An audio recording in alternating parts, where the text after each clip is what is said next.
Good morning students. Next நாம் பார்க்க போறது optical path, அதாவது ஒளி பாதை. அப்படினா என்னன்னா லைட்ட பாஸ் பண்றோம், அதாவது மீடியத்திலயும் in vacuum, அதாவது air vacuum ரெண்டுலயுமே சேம் டைம்ல லைட்ட பாஸ் பண்றோம். இது பாருங்க, இதுல இந்த ப்ளூ கலர் இருக்குல திக்கா, அது மீடியம், இது வேக்யூம். ஓகே, ரெண்டுலயுமே இங்க இருந்து சேம் டைம்ல லைட்ட பாஸ் பண்றோம். அப்படி பாஸ் பண்ணும்போது எதல அதிக டிஸ்டன்ஸ் டிராவல் ஆகுது, வேக்யூம்லயா இல்ல மீடியத்திலயா?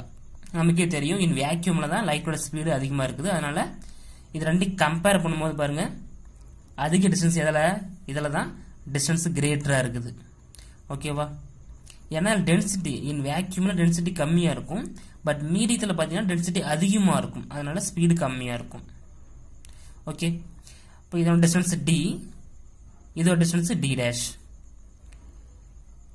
மீடியம் ஆஃப் ரீஃப்ராக்டிவ் இண்டெக்ஸ் நமக்கு தெரியும், அதாவது டென்சிட்டி அதிகமா இருந்தால் ரீஃப்ராக்டிவ் இண்டெக்ஸும் அதிகமா இருக்கும், பட் ஸ்பீடு கம்மியா இருக்கும், அது மீடியத்துல. அது வேக்யூம்ல பாத்தீங்கன்னா டென்சிட்டி கம்மியா இருக்கும், ரீஃப்ராக்டிவ் இண்டெக்ஸும் கம்மியா இருக்கும், பட் ஸ்பீடு அதிகமா இருக்கும். அதனால ரீஃப்ராக்டிவ் இண்டெக்ஸ் இன் வேக்யூம்ல பாத்தீங்கன்னா 1, அதுவே இன் மீடியத்துல பாத்தீங்கன்னா 1 விட கிரேட்டரா இருக்கும், அதனால n. Okay, medium of refractive index n, இதெல்லாம் மீடியத்துல. வேக்யூம் ஆஃப் ரீஃப்ராக்டிவ் இண்டெக்ஸ் 1, இதுல இன் வேக்யூம்ல, அது வெற்றிடத்தில். ஓகேவா? அப்ப இதை விட இன் மீடியத்தை விட இன் வேக்யூம்ல தான் லைட்டோட ஸ்பீடு அதிகமா இருக்குது, அதனாலதான் d dash, this is called optical path. இந்த d dash தான் optical path னு சொல்றோம். ரெண்டையும் கம்பேர் பண்ணும்போது இன் வேக்யூம்ல தான் லைட்டோட ஸ்பீடு அதிகமா இருக்குது, டிஸ்டன்ஸ் அதிகமா இருக்குது. ஓகே, அப்ப d dash னா optical path, ஒளி பாதை. இங்க பாருங்க, optical path of a medium is defined as the distance d dash light travels in vacuum. In the same time it travels a distance d in the medium. அதாவது ரெண்டுமே same டைம்ல light pass பண்றோம். அப்படி பண்ணும்போது இன் வேக்யூம்ல லைட்டோட speed ஹையா இருக்குது, அந்த டிஸ்டன்ஸ் எப்படி இருக்குது, ஹையா இருக்குது. ஓகேவா? திஸ் கால்ட் அஸ் ஆப்டிகல் பாத்.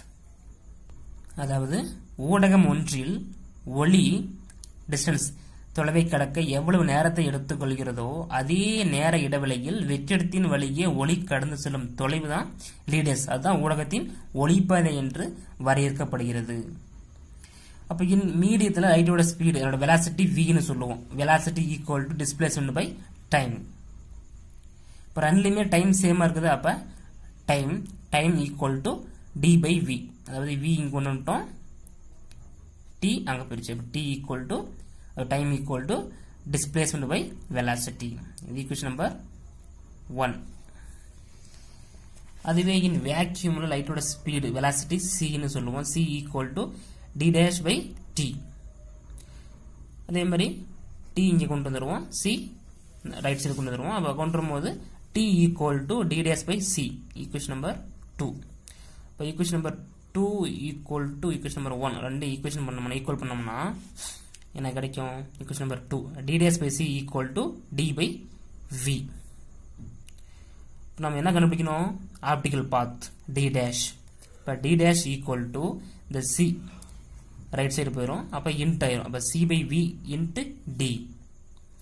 நமக்கு தெரியும் c by v refractive index n equal to c by v.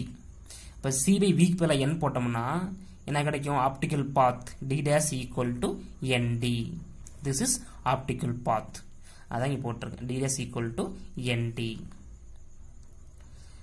Okay, அப்ப d dash greater than d, d விட d dash எப்படி இருக்குது? அதிகமா இருக்குது, கிரேட்டரா இருக்குது. லென்த் பாருங்க, இது இங்க இருக்குது, லென்த் இங்க இருக்குது. ஏன்னா இதுல டென்சிட்டி அதிகமா இருக்கும், ரீஃப்ராக்டிவ் இண்டெக்ஸும் அதிகமா இருக்கும், பட் ஸ்பீடு கம்மியா இருக்கும். பட் இன் வேக்யூம்ல பாத்தீங்கன்னா டென்சிட்டி கம்மியா இருக்கும், ரீஃப்ராக்டிவ் இண்டெக்ஸும் கம்மியா இருக்கும், அதாவது ஒளிவிலகலும் கம்மியா இருக்கும், பட் ஸ்பீடு அதிகமா இருக்கும்.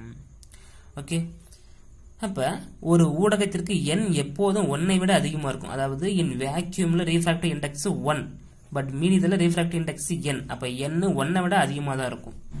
ஓகேவா? அதாவது as n is always greater than 1 1 விட n greater இருக்கும். The optical path d dash of the median is always greater than d. அதாவது d விட d dash தான் எப்படி இருக்குது greater இருக்குது. ஓகேவா டிஸ்டன்ஸ் பாருங்க d விட d dash தான் greater இருக்கு. ஓகேவா நல்லா பார்த்துக்கோங்க optical path d dash equal to nd.